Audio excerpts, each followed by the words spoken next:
afternoon, ma'am. About the Luya. Liwan. Good afternoon. Good afternoon, ma'am. Okay. So, before kita magsugod sa ating discussion, ano ang aton nga i-discuss sa nanligan? Sino nakadundong? Jubilin. So, mga vertebrates and invertebrates. Wow, very good. Charel, ano ang vertebrates ka? Invertebrate. Ang vertebrates may buhok, ang invertebrates wala. Okay, so very good, guys. Naintindihan ang aton nga klase sa nanligan. Okay, so na kita. Please all stand the line. Okay, di ba kabalo na kita maganda sa thank you, God, no? Ano yung para sa element, ng inter. Okay, so kabalo na kayo sa action class. Ma'am. Okay, si Ma'am dahil mauna kanta. Pagkatapos, sundon ko ninyo, okay? Yes, Okay. Thank you, God, for the beautiful world, for the sun and the blue sky, for the fish and the birds and the flowers and the trees and the little butterfly. Okay, kamu na ka mo? Okay, so das dito natin ha para manatong yung mga energy. Okay, sige na. Liwan! Thank you, God, for the beautiful world, for the sun and the blue sky, for the fish and the birds and the flowers and the trees and the little butterfly. Okay, so subong, may araw ko flashcards. Okay, kami na sa inyo. So, pinalantaran ninyo basta ha? Yes, ma'am. Okay. Monkey. Monkey.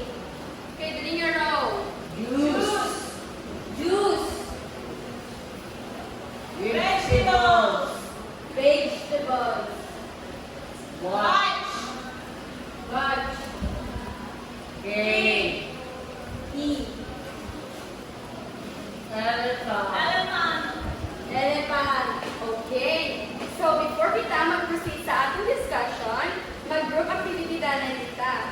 Pero bago sina, ano danay ang dapat hinuon before sa ating nga group activity? Yes, Marian? Choose a leader. Yes, Jubilin. Choose a reporter. Choose a reporter. Yes. Mag-cooperate. Mag-cooperate. Okay, very good. So, this will be the group 1 and this will be the group 2. So, mapigit ka muna sa inyong leader, ha? Okay. Okay, 5 minutes lang inyong time class, ha? Dapat participate ka mo tanan.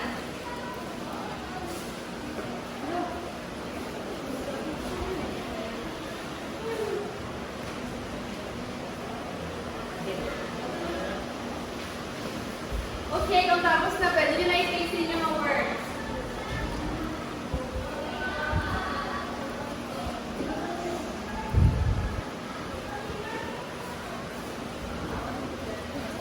Okay, reporters on group 1. Good afternoon, everyone. Good afternoon, ma'am. This is the report of Group 1. Directions. Look at the pictures carefully. Write your names in the correct column. So, living things is logic and elephant pen. Non-living things, toys, ball, bread, eggs, and puzzle. Okay, let's give 5 claps to group 1 and say very good, very good, very good.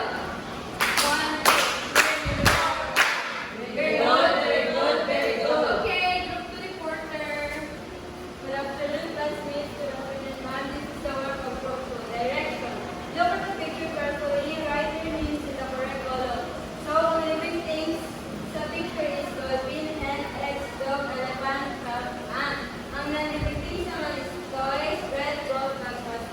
Okay, very good. So, pagaan naman sa 5 claps ng group 2 and say amazing. 1, 2, 3, 4, 5. Amazing. Okay, so may idea na lang mo class sa ating klase today? Yes. Yes, Jubilin. So, about living things and non-living things. Okay, so we will find out later. Okay, ano? Ang living things get bigger over time. So, ang una-una characteristics ng living things, nag-ano siya? Nagatubo or nagadako. So, ano pala ang example sa nagatubo at nagadako ng living things? Yes, Jubilin? Flower. Flower. Nag-ano ang flower how? Katubo. Yes, very good. Marian? Ako, ma'am. Nalako ko. Tama na, ma'am. Oh, okay, very good. So, muna siya ang grow na characteristics sa living things, nagadako. Okay, next, move. Please read, Jubilin. Move. Living things. So, move. Living things can move on their own. So, ano pa na ang living? Nagano siya? Nagagiho. So, ano pala ang example sa living things na nagagiho? Yes, Micah. Ako, ay, hindi ko siya. Nagagiho ka. Oh, yes, living things ang kahoy. Very good. Marian. Ako. Oh, sige, ikaw na for me may example. Okay, very good. Hindi kayo living things. Ako, ma'am. May example ko. Okay, sige. Salamat. So, muna siya na move nga characteristics sa living things. Next naman, eat. So, living things need food to grow and stay healthy. So, ano pa ang living things? Nagkakulangan siya sa pagkaon or pinakalan niya mag-ano ganit, Jubilin? Pagkaon, di para mapupuri, magdampo siya at matubo para matubo si Marian. So, ano yung example sa living things na nagkakaon? Yes, Jubilin. Ano? Animals. Animals. Ano kinakaon sa animals? Di ba nila yung kinakaon? Sa baboy, ilang pins. Oo. Yes, Marian. Ako, ma'am. Ano yung kinakaon? Okay, very good. Very healthy mo na. O, sige, ikaw, Maika. Ang taling, ma'am. Nakakaman sila mo. Oh, hila mo lang sa kanling. So, ang mga living things lain-lain ng ilang kinakaon para mag-stay sila, stay alive, kag magdako sila. Okay, next naman na characteristic amo ang reproduce. So, living things can make more of their own kind.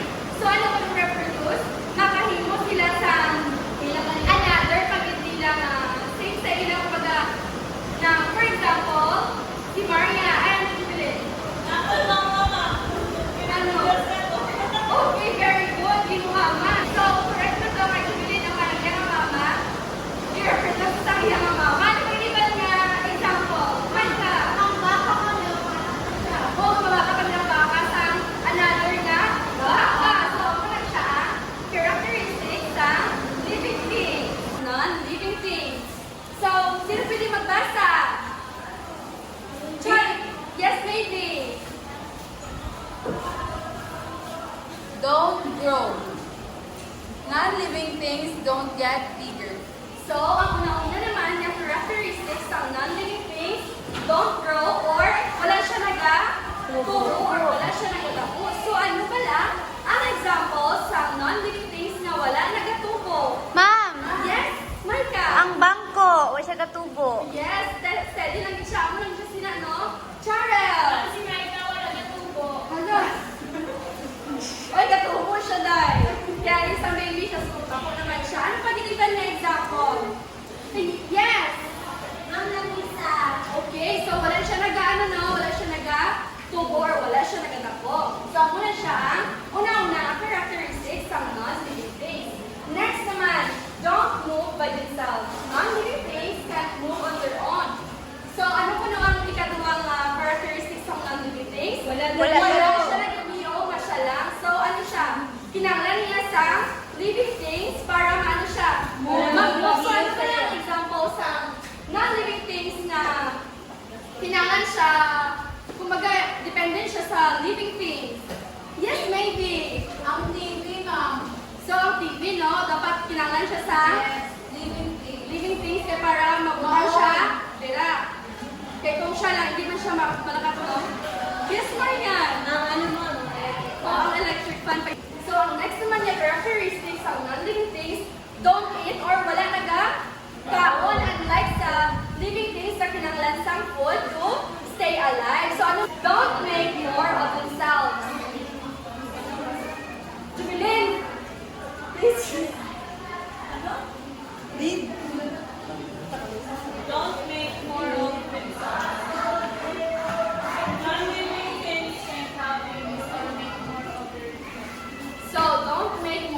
themselves. Non-living things can have babies or make more of their kind. So dito sa living things, gaano gani siya? Reproduce. Maka-reproduce. Dili naman sa non-living things, hindi siya maka-reproduce or hindi siya makahingusang another niya para sa iya. For example, sa mga animals, nga naga, bata, or for example, horse man sa ato, di ba? Wala siya naga